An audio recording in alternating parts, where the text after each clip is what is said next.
L'idée de mystifier peut-être quelques savants consola le brave garçon et le fit sourire. Pendant le reste de la journée, le docteur attendit vainement un changement dans l'atmosphère.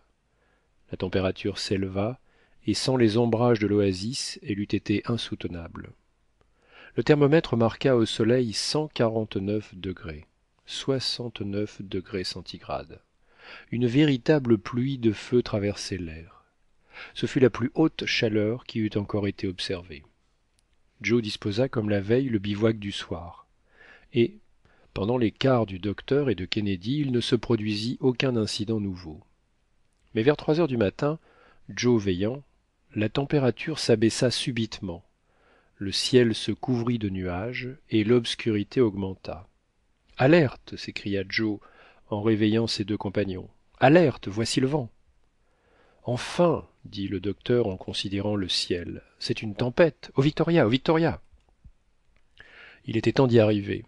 Le Victoria se courbait sous l'effort de l'ouragan et entraînait la nacelle qui rayait le sable. Si par hasard une partie du lest eût été précipitée à terre, le ballon serait parti, et tout espoir de le retrouver eût été à jamais perdu.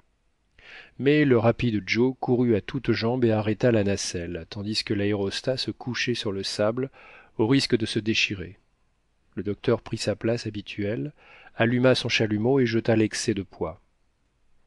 Les voyageurs regardèrent une dernière fois les arbres de l'oasis qui pliaient sous la tempête, et bientôt, ramassant le vent d'est à 200 pieds du sol, ils disparurent dans la nuit. Fin du chapitre 28.